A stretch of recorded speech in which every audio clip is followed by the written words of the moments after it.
Selam. Bu videoda cadının evi hikayesini anlatacağım. Haydi dinlemeye başlayalım.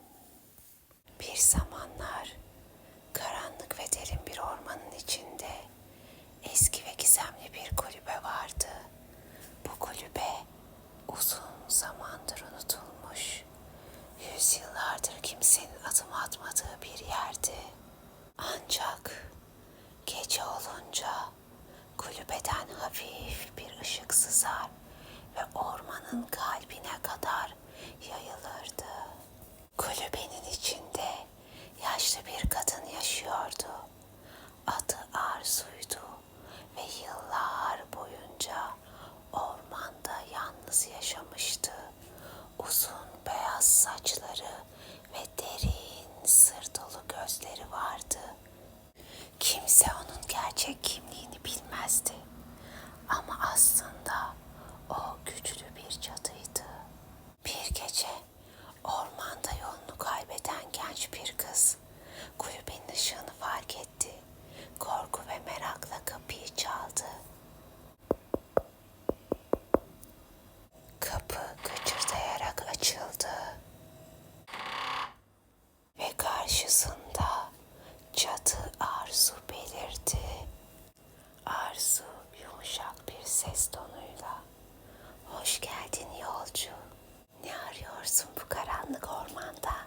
Genç kız biraz tedirgin olmuştu ama aynı zamanda karşısında bir yaşlı kadın görünce rahatlamıştı. "Yolumu kaybettim ve sığınacak bir yer arıyorum," dedi. "Adım Ela. Eğer izin verirseniz bir gece burada konaklayabilir miyim?" Cadı Arzu Ela'yı şöyle bir süzdü ve gülümseyerek içeri davet etti. "Tabii ki, buyur gel kızım," dedi ve ona sıcak bir çorba ikram etti. Kulübenin içi dışarıdan göründüğünden çok daha genişti ve her köşesinde büyük kitapları, şişeler dolusu iksirler vardı. Ela şaşkınlık içerisinde odaya göz gezdirirken mistik semboller de dikkatini çekmişti. Bu tuhaf eşyalar, garip semboller Ela'nın içini bir huzursuzluk kapladı. Ama Arzu'nun sıcak tavrıyla sakinleşti. Arzu, Ela'nın içinde özel bir güç olduğunu hemen hissetti ve onu kullanmak istedi.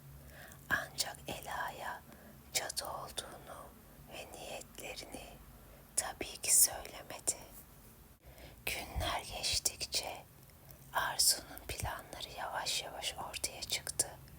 Ela'yı çeşitli büyüleri denemesi için kandırdı ve onun enerjisini emmek için hazırlıklar yaptı. Bir gece Ela, cadı Arzu'nun odasında gizlice dolaşırken eski bir kitabın arasında yazılı bir not buldu.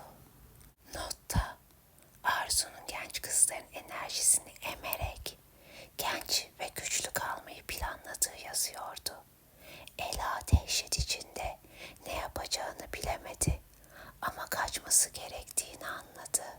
Yaşlı cadı Arzu derin bir uykudayken Ela sessizce eşyalarını topladı ve kaçmaya hazırlandı. Ancak tam kapıdan çıkacakken Arzu uyandı ve Ela'yı durdurdu. "Nereye gidiyorsun sevgili Ela?" diye sordu. Sesi buz gibi soğuktu. Ela korku içinde geri çekildi ama cesaretini topladı. "Senden kaçıyorum çünkü sen kötüsün," dedi kararlı bir sesle. Cadı Ela'nın üzerine bir büyü yaparak onu bayılttı ve sonra Ela'yı kulübenin karanlık bir köşesine bağladı. Ela gözlerini açtığında kendini iplerle sıkıca bağlanmış halde buldu ve cadının kötü gülüşünü duydu.